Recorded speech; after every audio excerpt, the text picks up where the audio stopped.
This podcast is brought to you by Most Valuable Podcasts, leading the league in podcasting entertainment.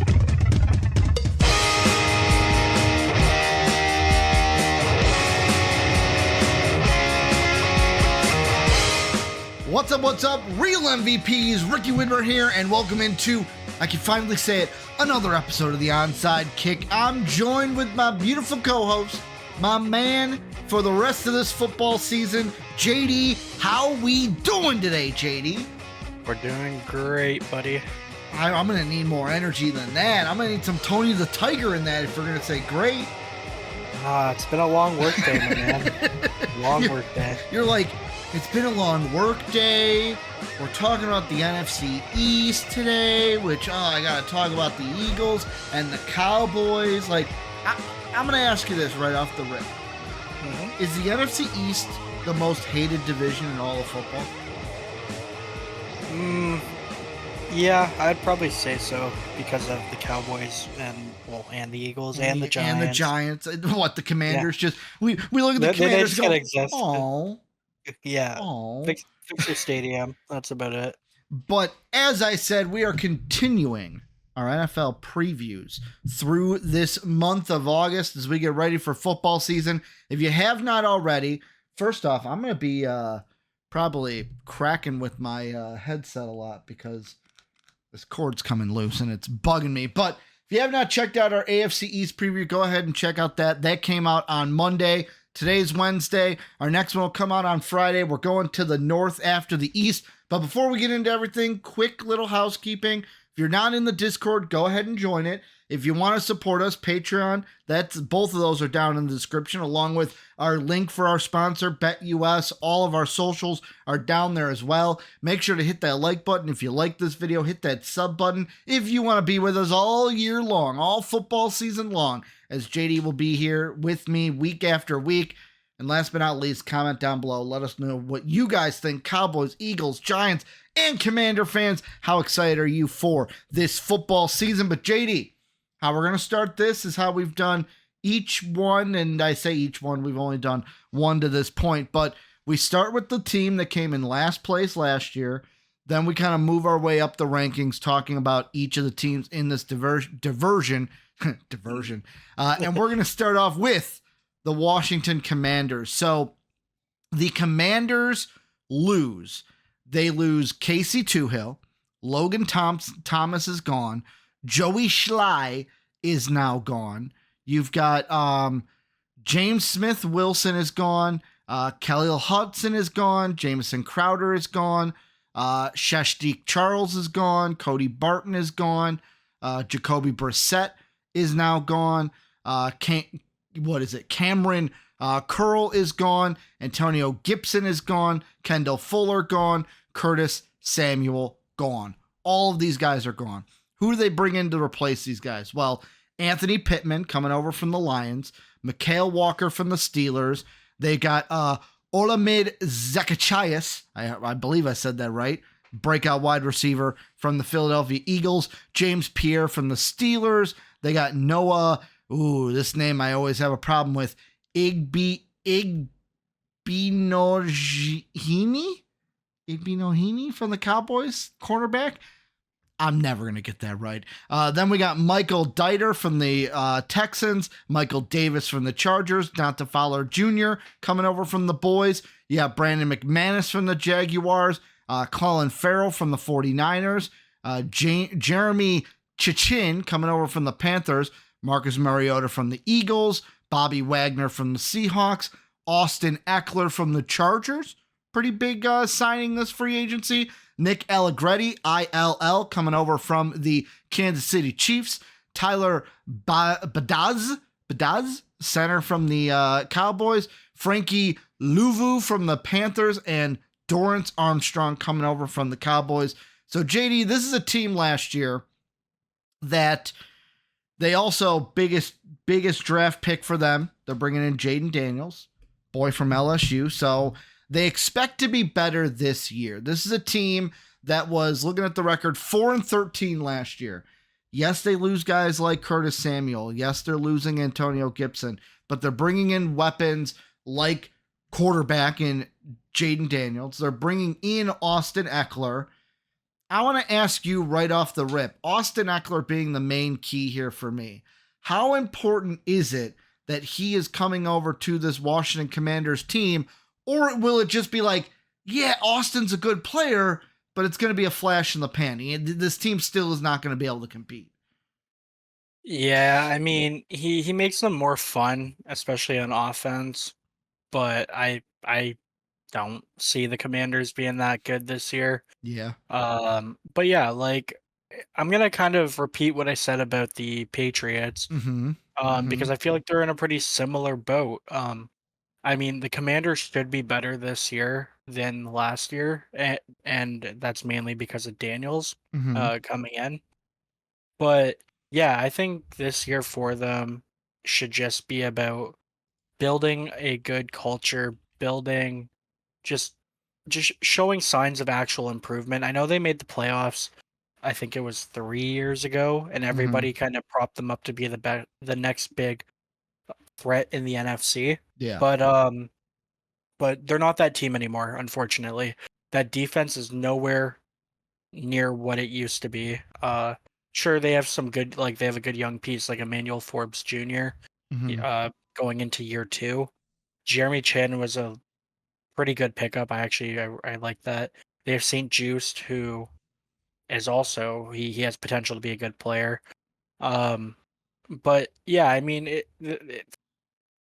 I I know Commander fans want to win badly, and I don't blame them because there's been a few years now of just mediocrity or just bad, just Mm-hmm. being bad. But yeah, I mean, I think it's just if we should be able to see a gradual improvement. Hopefully, maybe if they finish middle of the pack and show signs of okay, we're going somewhere, and then next year be their not necessarily go for it year, but okay, this is the year we're actually trying to make the playoffs. I absolutely agree with you. This is a team that, first off, I'm looking at their R lads right now, their depth chart, and I'm seeing a lot of gold names. And for those of you who've never used ourlads.com, you should if you love NFL depth charts and need them. It's updated very, very, very, very, very what's the word I'm looking for? I said very so many Quickly? times because I was trying to think. Not weekly, but like No, quickly. frequently. There it is. Yeah. Very frequently. And they have a lot of rookies all over the place. But like the ones that are gonna make kind of an impact. So right now, Luke McCaffrey is slotted as their slot receiver. It looks like they're going to have Scary Terry and Jonathan Dotson on the outside, or Dotson on the outside, with Luke McCaffrey there in the slot. Jaden Daniels, obviously, is going to be playing a huge part on this team, starting at quarterback this year. Ben Sinnott, tight end, looks like he's going to have to take the backup role to Zach Ertz because, like I said, Logan Thomas ain't there. You've got Brandon Coleman. He'll probably back up. We'll see how often he gets in. But on the defensive side, you've got, and this name from Michigan always kind of threw me through. Mike Stainristil from Michigan. Looks like he's going to be playing the nickelback for them. And obviously my boy Johnny Newton over there from ILL. He's going to be, right now he's the backup DT, but Yeah, he'll probably get in a rotation with Jonathan Allen and such. Like yeah. they've got young guys that are going to contribute. Let's just look for improvement. Like the city limit to me for this team is if they can compete for a just end playoff spot, like that wild card playoff spot, that'd be fine. That's the limit, though. I'm not expecting them to be there. Yeah, I agree with that. I mean, we'll go over our predictions Mm-hmm. when it comes time. But Mm-hmm. like I said, yeah, like they have some good young pieces, and they could be one of those teams that play above what they should because of the infusion of young talent. Well, I expect Johnny Newton to have a big rookie season because Mm-hmm. I mean, again, if you watch the draft room all this past year, you would know that I love Johnny Newton. He was one of my Mm-hmm. favorite prospects in the draft, and having him and Jonathan Allen and Deron Payne, I Mm-hmm. mean, That's pretty good 3-man rotation alone. So I, I think I think their defense should be all right. Mm-hmm. Obviously there's some questions with like the linebacking core, Yeah. and in their secondary is still pretty young. Mm-hmm. But yeah, I mean, yeah, I would say I would agree with you. I would say their ceiling is, yeah, competing for like maybe the last wild card Their spot. ceiling is the roof. Yeah. So I'm yeah, I agree. I'm also looking here, and so based on how the schedules are, Washington has the 12th easiest schedule this year, I believe 12th. Let me double check that. 13th. They have the 13th easiest schedule this year. So for a last place team, they're pretty much right in the middle when it comes to strength of schedule. They're not too hard, but I guess they're on the easy side of that middle line. How the NFC East works this year scheduling, JD. So you'll have 8 games against your division. Well, 6 games against your division. Yeah. Yeah, 6 games against your division. Then you play the NFC South, the AFC North, and then the 17th game is AFC South. NFC South, AFC North, and then the 17th game is the AFC South. Can So you, like, do you have go their ahead. schedule pulled up? I do. Okay. Can you just tell me, is the game against Cincinnati in Washington? No, it's in Cincinnati Oh, on thank Monday God. Night Football. PTSD. Yeah, you don't want anyone getting injured. Well, Joe Burrow got injured Yeah. there in his rookie season. Yeah. So they're basically their schedule rundown. They're at Tampa, home against the Giants, at Bengals, at Cardinals, home against the Browns, at Ravens, home against the Panthers, home against the Bears, at Giants, home against the Steelers, at Eagles, home Cowboys, home Titans, bye week. Then at Saints, home Eagles, home Falcons, at Dallas. So like this is a schedule that's like I can see why it's 13 because you have obviously the division plays into this as well because the Cowboys and the Eagles and even the Giants, those are tough opponents to play. But like if you're playing the AFC North, that is also a very competitive division. Those 4 teams are all, if I could like do the thing where like they do this and then they cross it like that. Like this is the claw. This is the division. It's the claw. I'm trying to cross them and then cross them. That's what it is. The Bears, who knows, could be better with Caleb. Like that's going to be a fun game just because rookie versus rookie. Yeah. If Jaden Daniels comes out against the Panthers and looks better than Bryce, there's going to be problems for Carolina in that one. But it's like they have games that they should win. It's just how competitive are you going to be against these playoff teams? The Cowboys, the Eagles, the Bengals, the Ravens, maybe the Steelers, maybe the Saints. Like this is a schedule that might not do them any favors, even though it's not the hardest. Yeah, I mean, it sucks that it worked out that way for them finishing in last place because again, how that works as well is like they face a lot of other, I don't know the exact number, but they face a decent number of other 4th place teams. Yeah. But last year, a lot of the teams that finished in 4th are actual good teams. They just had different circumstances that caused them to underachieve. So I'm going to go very quickly. Let's go through these 4th place teams. Yeah. The Patriots, they were just bad. Yeah. The Bengals shouldn't have been there. Joe Burrow was injured. The Titans, 6-win team, and they didn't know who their quarterback was. They're a decent team, I'll say. Yeah. But that's also now without Derrick Henry. Yeah. The Chargers, they were a 4th place team. What will they be? A lot of turnover on that team. The Commanders, the Bears, how much they added to their wide receiver core, plus Caleb Williams. We'll see what happens there. The Panthers should be around the same spot, I hate to say. And then the Cardinals. Yeah, you got Marvin Harrison Jr., but how much is that going to help this team to where it's like what? Bengals, Bears, like maybe the Titans should get, like there's at least 2 of those teams that's where it's like the Bengals for sure well, that's on a fourth place team you're playing. Yeah, exactly. And I mean, it's unfortunate, but at the same time, Mm-hmm. like I said at the beginning, they're not in win now mode, so No. I doubt they're kicking themselves over that.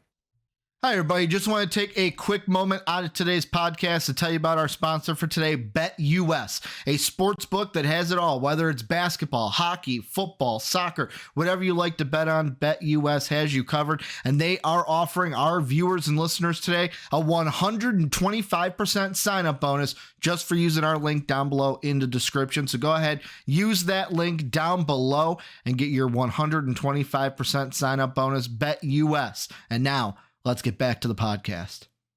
But yeah, I mean, the schedule makers definitely didn't really give them any help. Well, and plus the NFL, it's not like the schedule making is weird because it depends on what year in the rotation, what other because it's always you play your division and then you play an entire NFC division and an entire AFC division. Yeah. And it's just unfortunate that this year the NFC East is playing the NFC South, that the Falcons should be better, the Saints should be better, and then the AFC North is the one where it's like, that's the one where you just throw up your hands and go, hey, this is just a bad year in the rotation. Yeah, but I mean, that's not saying much. Like the AFC North is, I mean, I'll say is probably the toughest division in football. Mm-hmm. But yeah, I mean, maybe again, we'll find out. We haven't talked about it before, but maybe you're higher on the NFC South than I am. Saints and Falcons are the only ones I'm thinking will be good from that division. Okay. Buccaneers, I don't. The Bucs are the team where I'm like, I got to take a little bit of a look. The Panthers, I expect them to just be bad.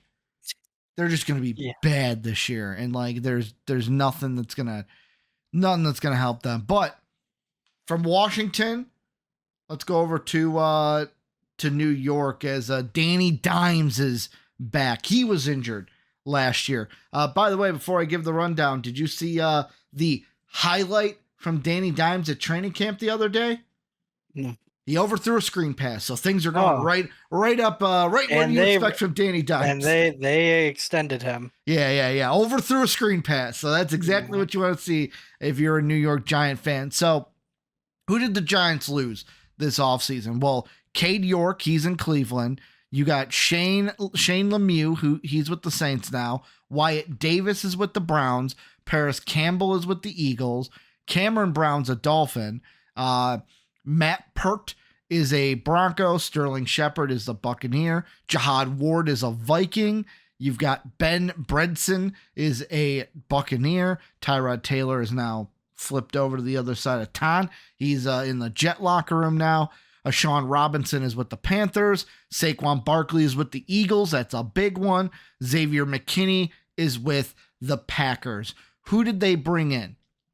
Well, they're bringing in Jack Stoll from Philadelphia, Trey Herndon from Jacksonville, Elijah Riley from the Steelers, Miles Boykin from the Steelers, Matthew Adams from the Browns, Matt Nelson from the Lions, Aaron Stinney from the Buccaneers. You got Isaiah McKenzie from the Colts, Jalen Mills from the Patriots, Chris Manhertz from the Broncos, Allen Robinson from the Steelers, Jordan Phillips from the Bills, Austin Schultman from the Vikings, Drew Lock from the Seahawks, Jermaine Illuminor from the Raiders, Devin Singletary from the Texans, and John Runyan from the Buccaneers. JD, you mentioned the big news from this team. Danny Dimes. He's extended. Yep. If you were a Giant fan right now, JD, how would you feel about this season knowing that Danny Dimes is your quarterback? Because he just got extended for what? This year and 2 more after it? Well, my thought would be not appropriate for this podcast. So,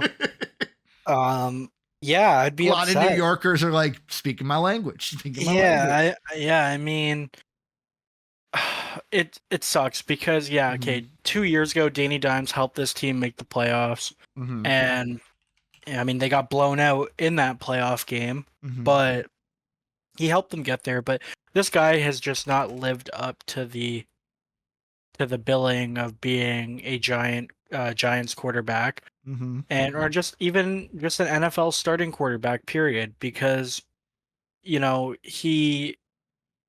I've said this for a long time. He his in my opinion, his NFL comparison when he was Mm-hmm. coming out of college was Andy Dalton, and I have good experience with Your it. boy Andy, baby. Your Yeah, boy the Red Rocket.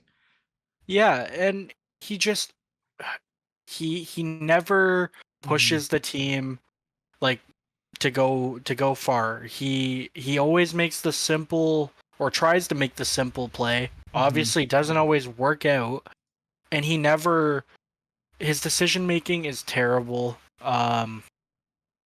He he I mean sure he has some decent like good games, Mm-hmm. but then he'll follow up the good game by his normal self, which is struggling. Mm-hmm. Um I mean, I just feel like now the Giants are in such a weird position because they've had chances to take quarterbacks early, but they've stuck with them. So clearly the front office sees something that everyone on the outside doesn't see because they gave him that contract extension. But now it's again, I don't think there's no more room for excuses with this guy. Mm-hmm. You've tried to rebuild the offensive line for him. You have pretty good receivers now with Malik Neighbors. You know, his rookie season, he should be good for them. He's gonna be there. He's bound not right away, but as the season Yeah, goes on, he's at the end of the year, he should be your number one target. Nah. yeah, yeah. No, for sure. You have Jalen Hyatt, who I liked, and I know Mm-hmm. you liked him. I love Jalen Hyatt. Yeah, Darius Slayton, who's a fine Mm-hmm. target. Wandell Robinson, who Mm-hmm. he started to come into his own last year.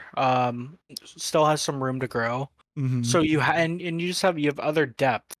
I know you lost Darren Waller. I know you lost Darren Waller to retirement, and he didn't play much because of injury. But I mean, this team shouldn't be bottom of the barrel, and if they are, then it really, I know you just signed him, but you really Mm-hmm. got to look long and hard about who your starting quarterback is Mm-hmm. and potentially move on because Giants fans, again, I know we kind of joked, or well, not really joking, but we talked about them being one of the most hated franchises or fan Mm-hmm. bases in the NFL, but they've been struggling for a long time. So their front office needs to help them win now. I I will say, am I a Danny Dimes defender? No. Is Danny Dimes the guy that's going to win you a Super Bowl? No. Like it's the same thing as a Vikings fan what I said about Kirk Cousins, where it's like he ain't gonna help me win. Let's try to look for that next guy. However, I will say the offensive line needs to be better this year for the Giants. The reason why I say that, 2022, which was Danny Dimes' best year, where he had 3,200 passing yards, 15 touchdowns, although not the most touchdowns he's ever had. His rookie year, he had 24. It was his best touchdown to interception ratio, 15-5. 15 touchdowns, only 5 interceptions, the lowest interception number that he had. He was in that season, he was a what was it? Co comeback player of the year for the AP. Or he was just the AP comeback player of the year. One of the two. I can't remember. But I look at the numbers and it's like, okay, he was sacked 44 times that year. Do you want to know, JD, last year, now it's two quarterback numbers together. You had Tommy DeVito, Tommy Cutlets for 9 games, Danny Dimes for 6. What was their sack number combined? 56. 67. Dang. 37 for Tommy Cutlets, 30 for Danny Dimes. That's inexcusable. That is inexcusable. If Danny Dimes, let's just put that together. If that was one quarterback, they would have beat the most sacked quarterback in the league by 2, and that was Sam Howell with the Seahawks. Sam Howell got sacked 65 times. That's even more than Bryce Young and that Panther offensive line. He was sacked 62 times that season. And it's weird because you had 65 for Howell, 62 for Bryce Young. Zach Wilson was the 3rd most sacked quarterback. Guess how many sacks he was?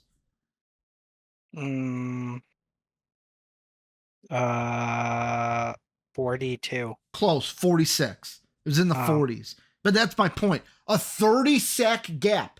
You're in the top end. You had 67 between 2 guys. Can't happen.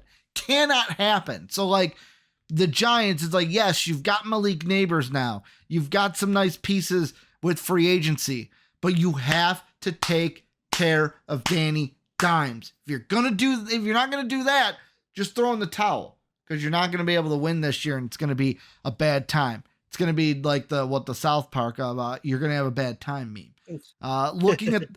Looking at their schedule, they're playing similar teams as the Commanders. So you got week 1, Vikings at home, then the Commanders on the road, then Browns on the road, Cowboys at home, Seahawks on the road, Cincinnati in New York. So sorry, you have to play in MetLife. Then they got the Eagles at home, Pittsburgh on the road, Monday Night Football, Pittsburgh on the road Monday night, Commanders at home, Carolina overseas, bye week. Then Bucks at home, Cowboys road, Saints home, Ravens home, Falcons road, Colts. This is the one opponent that is different. They get the Colts at home, and then they end it with Eagles on the road. The other question I have for you, JD, about this team, and this is the one that we probably should have started with, and this will kind of be our segue from one to the other. Quick point, though. Giants have the 20th easiest schedule. So that means they have the 1, 2, 3, 4, 5, 6, 7, 8, 9, 10, 11, 12, 13th hardest schedule. So they're on the hard side of things. But the question we have to talk about before we segue into the next team. Yes, they get Devin Singletary to come over from Houston. Yes, they drafted Tyrone Tracy Jr., who's right now slated as the 3rd stringer behind Eric Gray. But how big of a loss is Saquon going to be for this team? Yeah, I mean, Devin it's definitely... Singletary pick up the load? I think he can pick up the load. I obviously won't be as effective as Saquon, but again, we also gotta kind of take the name value out of it. Yes, Saquon was healthy last year, but he's an injury-prone running back. So I mean, who's to say that Singletary won't be playing more, and which will mean he's more valuable than a Saquon. Obviously, again, it stings that he went to the Eagles, but I mean, I honestly, I don't hate that they didn't pay him what he wanted, and they I mean, again, they have a good running back by committee now, or running back room by committee. So yeah, I mean, I think they'll be okay in that department. Devin Singletary is going to have to be, to me, amazing, because let me pull up before I just start speaking out of my as Coach Boone would say, and Remember the Titans, my John Brown high parts. Let's pull up Saquon Barkley's stats. Last year, Saquon ran for only 962 yards, 6 touchdowns, but let's be honest, that offensive line was garbage. The year before he was a 1,000-yard rusher with 10 touchdowns. This is a team that, like you said, it's got to be running back by committee, because I don't think Devin Singletary could do it all on his own. Devin Singletary was very good for the Houston Texans. They kind of moved on without him. He's like, okay, I'm going to go to New York, but I think it's going to be a hit. Will it be the biggest hit? No, because obviously there's things wrong with this team. And the one thing that makes it tough is, and Giant fans, this is my question for you, is you can look at it and say, I'm glad we didn't give them the money, because, that meant we could spend that money elsewhere. But after free agency, Giant fans, do you think the Giants used that money wisely elsewhere with the free agents they brought in? And like, I look at this team and I think to myself, like, you know, we're not going to know how big of a hit it is until it eventually, like, we see games played. But yeah, I look at it and I go, that could be a big hit for them. And that brings us over to his new team, the Philadelphia Eagles. Who did they lose, JD? They went ahead and they lost Jake Stoll. He's now with the Giants. Boston Scott's in LA with the Rams. Zacchaeus, the wide receiver, is with the Commanders. Rashad Penny's in Carolina. Quez Watkins, wide receivers, in Pittsburgh.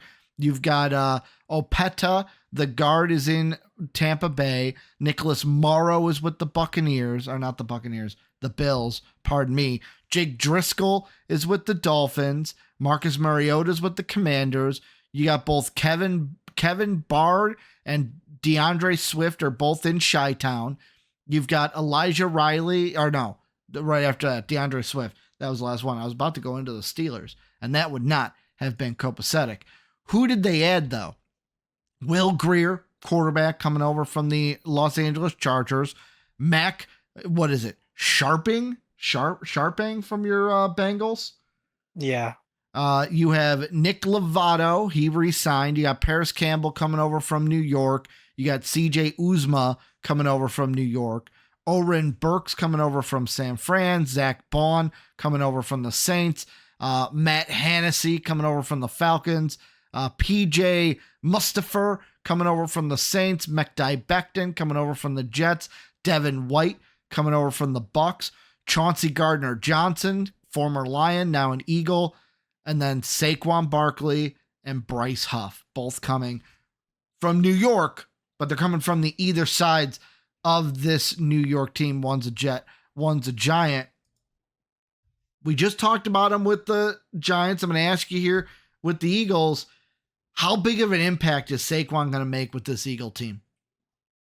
If he stays healthy, I mean, yeah, he's definitely a type of player that will benefit from playing the Eagles scheme, because the Eagles are mostly a run first team, and they love the like little read option. So he definitely helps that out. And then, but again, it's another. I don't know how drastic his touches are going to be, because I could see this being another running back by committee team. They drafted Will Shipley, who you and I both really liked out of college, and they still have Kenneth Gainwell. So I think they will. They might kind of I think they might wrap the bubble wrap, or use the bubble wrap on Saquon. Well, he ain't going to get a lot of touchdowns. You want to know why? Why?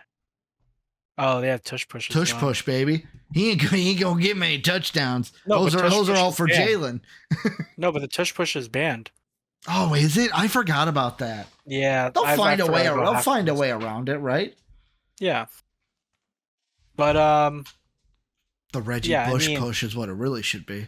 But yeah, I mean, yeah, Saquon, he's a fun add to a team that is already very good, and I think obviously there's some risk to it because you paid him good money, and the risk of him not staying healthy is there.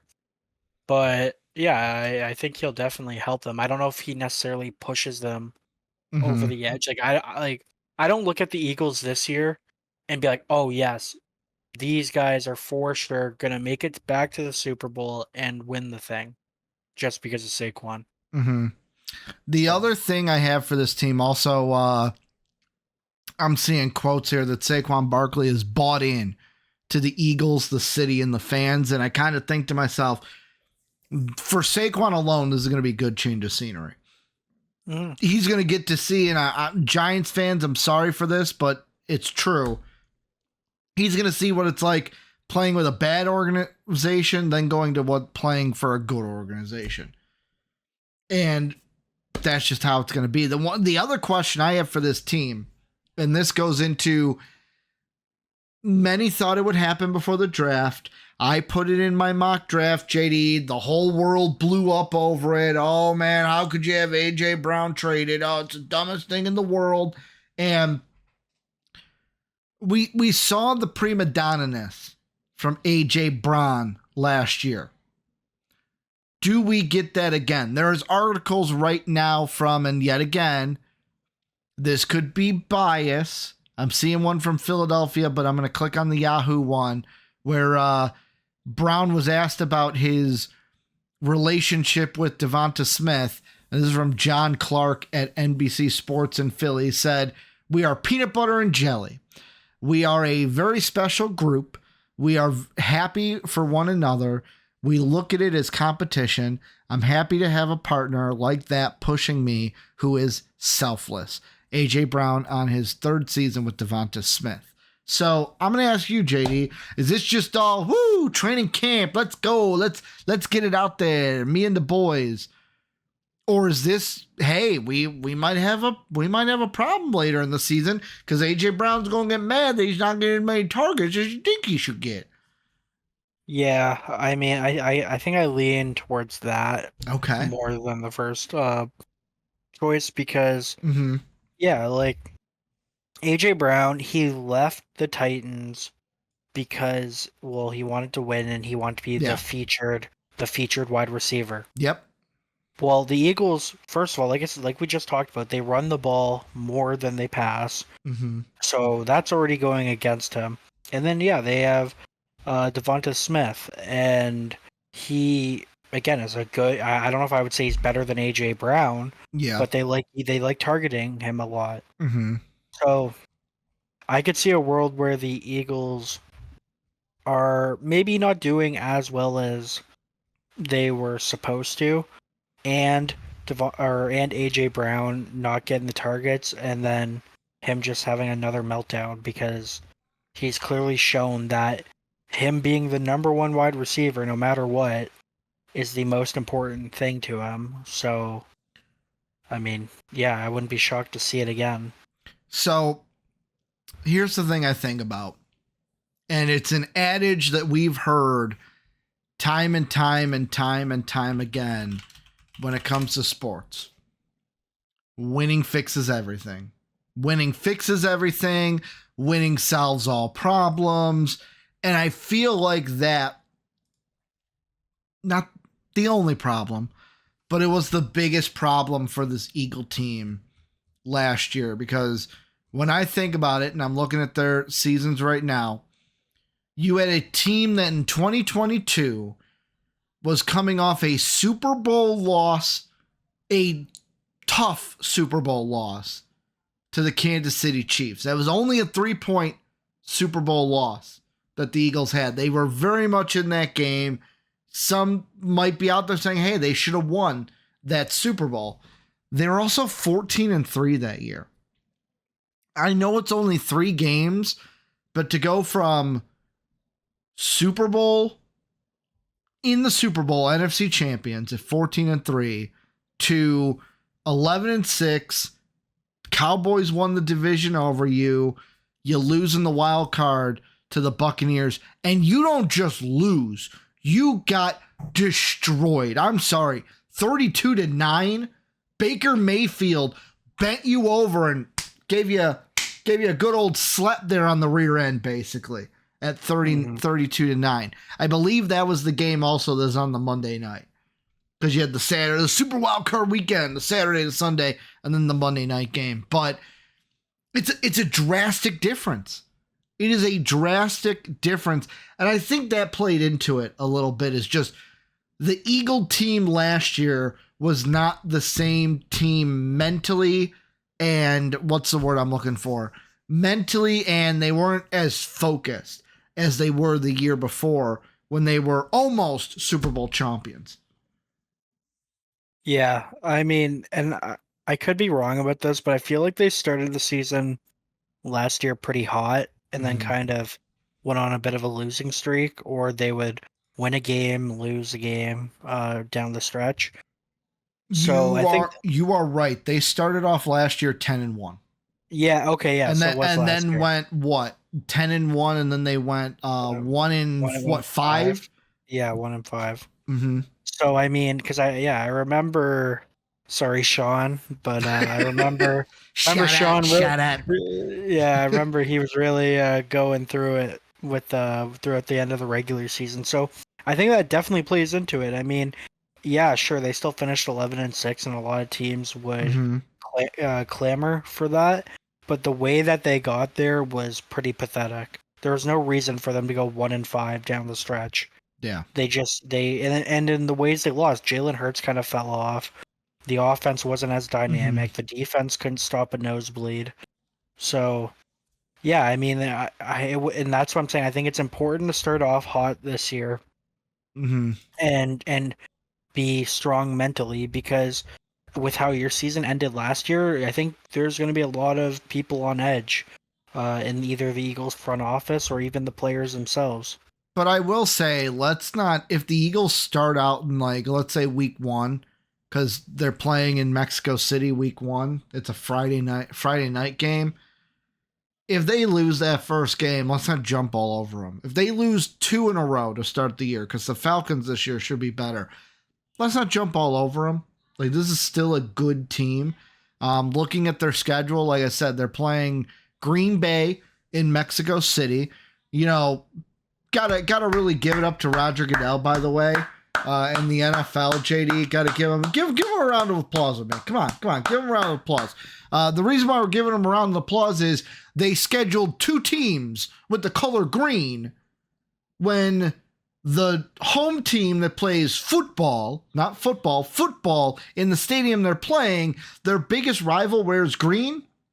So green is like banned in that stadium. So Packer fans and Eagle fans might be putting themselves in a weird situation going to that game, because people who are actually there are like, you don't wear green here? Okay, you have a million other teams that you could pick. Why do we have to choose the 2 with green? okay, but if you're a fan of whatever soccer team that is, Mexico's there's no rules down there, JD. I understand, but clearly these teams are not affiliated with that team. Yeah, so, but still, like, I know. Believe me, you don't have to tell me about Mexico. We're both football fans, JD. We know how tribalist. Well, then maybe we shouldn't go playing American football. Bingo. Maybe we should just keep it here. But they play the Packers in Mexico City week 1. Then they come home the next week, Monday Night Football, play the Atlanta Falcons. Then they're on the road to play the Saints and the Buccaneers, early bye week. Home against the Browns, at Giants, at Cincy.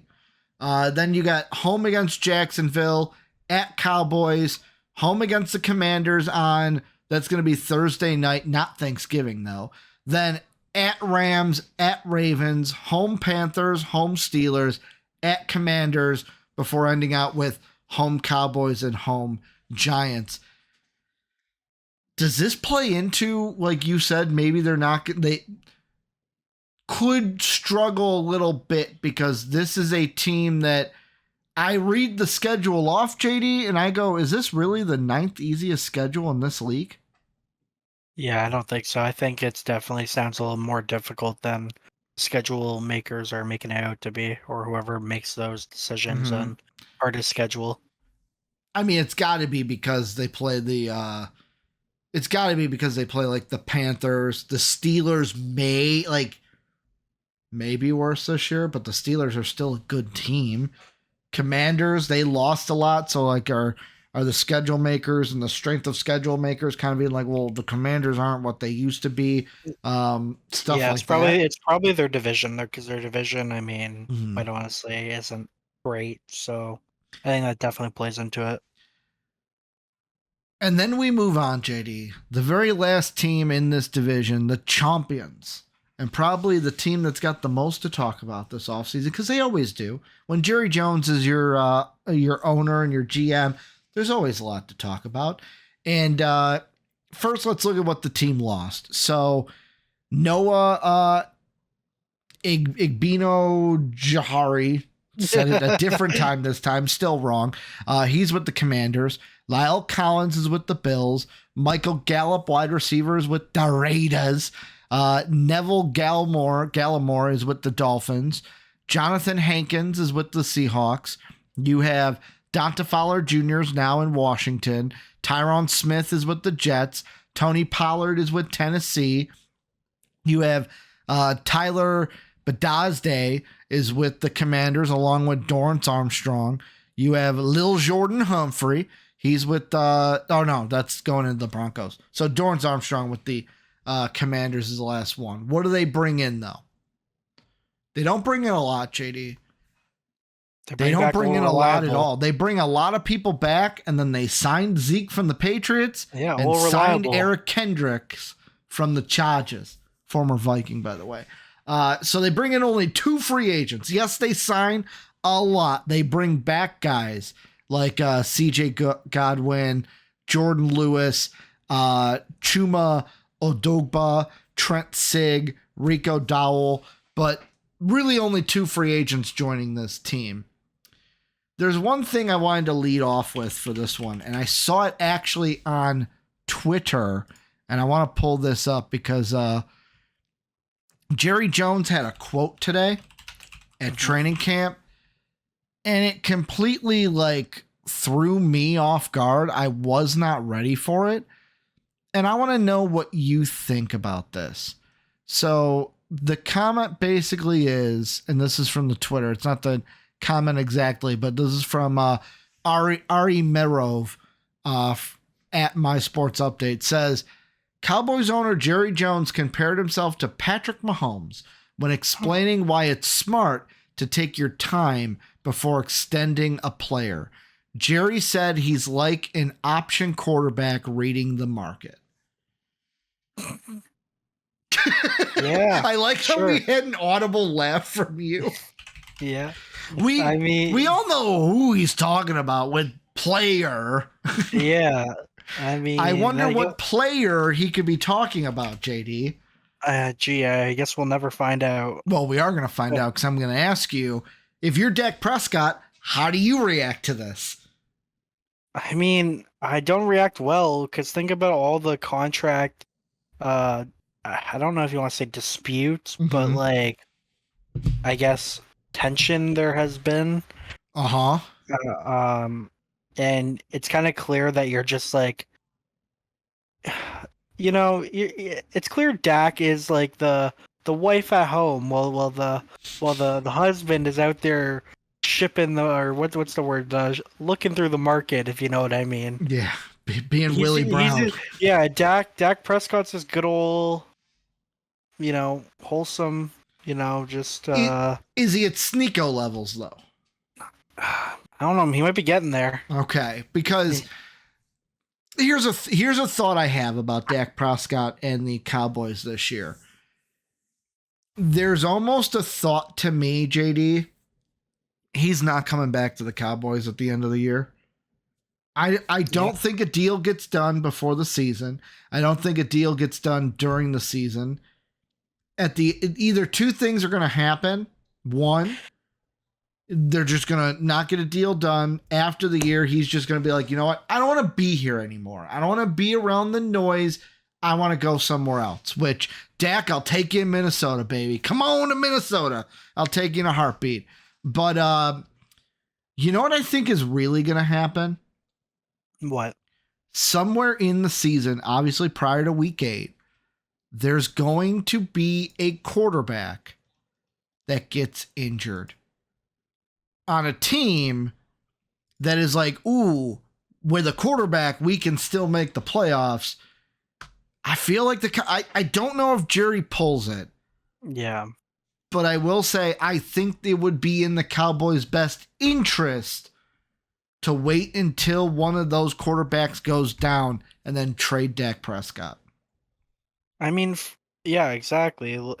I think that would be the smartest play because, like I just said, they clearly know that Dak isn't the guy. He's good, but he's not the guy. And with all the things that they've said publicly about him or the contract, yeah, I think it's good to just cut bait. But Mhm. yeah, if a quarterback gets hurt from a contending team, that's Mhm. your perfect moment because you can basically get what you want for him. If you leave it, like if you sign him on a tag and then trade him, well then the value is going to be significantly lower Mhm. than what it would be if you would have traded him in season. Well, I mean, also, I want to throw this out there too is, you know, let's put it this way.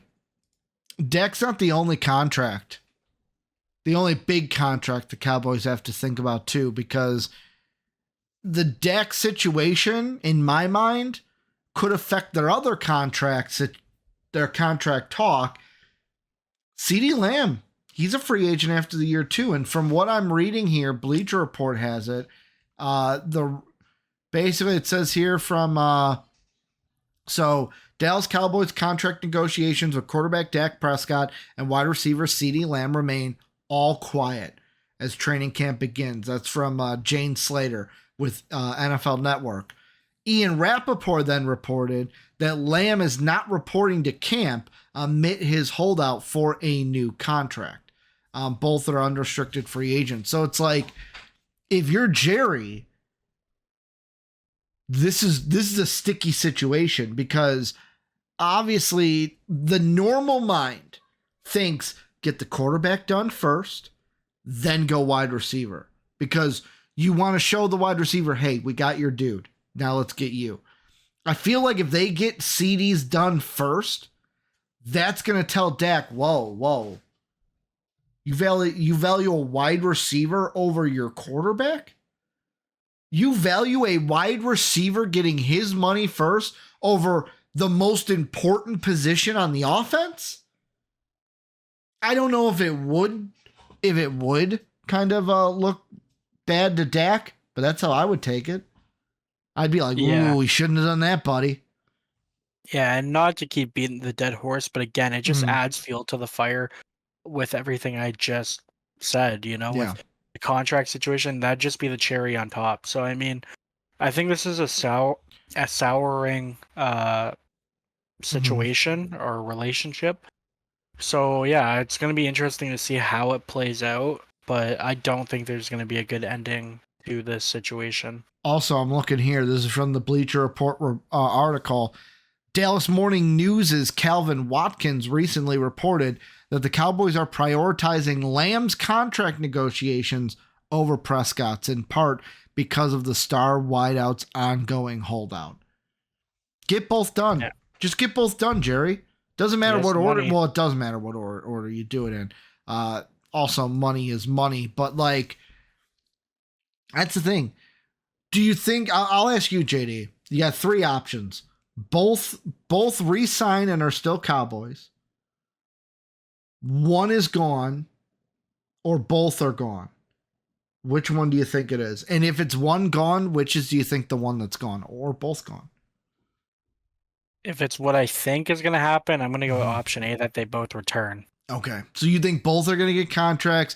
It's going to be all Yeah. good in D-Town. I don't know about good, but I think I think they'll ultimately Jerry will get off his pockets Mm-hmm. and just pay them because Jerry doesn't want to be mediocre. Even if the team Yeah. isn't winning, Mm-hmm. he wants that playoff revenue. So Do you think that a CeeDee Lamb deal gets done before the season? Does the holdout go into the regular season and he misses games? no, I think I think either he will buckle and just say screw it, I'll Mm-hmm. play, or they'll just be like, no, okay, we'll just give you the contract. I think he plays. I'm going to say this, and this is me being bold. I wouldn't put money on this. CeeDee Lamb's contract gets done before the season. Dak doesn't get a contract done. Yeah, I don't think Dak gets done before the season. Dax doesn't get done and he gets traded. Because I'm telling you, if a deal doesn't get done for Dak before the year starts, it kind of fits into that ground of like I said, like, and I'm looking at teams where a quarterback could go. Who's got the most injury riddled quarterbacks? Like, if Tua goes down, do the Dolphins make that push? If Aaron Rodgers goes down again, do the Jets go, well, we got to do something? Yeah. We can't just sit here and do nothing. I mean, the Bengals won't, even if Joey B goes down again. No, Your owner is cheap. we don't trade for Yeah, anybody. he's So cheap. yeah. The Colts, I don't know if they do it if AR goes down because like he's so young. Yeah, I don't You think know, they the would. Dolphins probably don't either because Tua's the future. The Jets, though, if Rodgers goes down this year, I could see them doing it because Rodgers is up at the end of the year. Or who's Denver? Who does Denver have now? Bo Nix. Oh, They drafted Bo. Bo knows, baby. Bo knows. Air Bear, they're probably not going to compete for anything. what about the Steelers? I mean, they could go for a three-headed monster. No, stop it. Stop it. I am rooting for Justin Fields, though, I'm not. in Pittsburgh. Screw Pittsburgh. I just want Justin Fields to prove to Bears fans that they're the problem and he wasn't. I don't know. I was a Justin Fields hater coming out of the draft, so I mean, I kind of want to be proven right still. If Derek Carr goes down, do the Saints do it? Let me see. I gotta see what's probably because that team refuses to tank. They just want to be mid. They just want to be mid. That's all it is. Let's see. Okay, I mean, Derek Carr still has this year and 2 more years left on his deal because he signed an extension. Yeah, no, he signed a 4-year deal. So he signed. I forget the Saints do that thing where they backload the contract. Yeah. To where it's like, hey, I'll make only 1.5 million the first 2 years, but then 30 and 50 million my last 2 years. I don't know, man. The Saints, we'll talk about them, but they love mediocrity.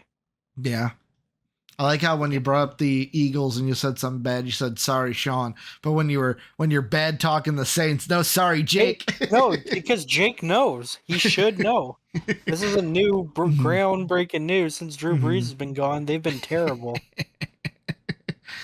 I will ask you this. The Cowboys and the Eagles, although this isn't a prediction question, are we going to get the same thing between these guys where these are the two fighting it out for the division? Or is there a clear where it's like, you know what? The Eagles should bounce back. They'll probably be in the lead. Or is it just, hey, these two are going to fight for it and we're going to have to wait and see? I think it's going to be a fight. I don't know if it's going to be like, 1 week, one team's ahead, the next week, the other team's ahead.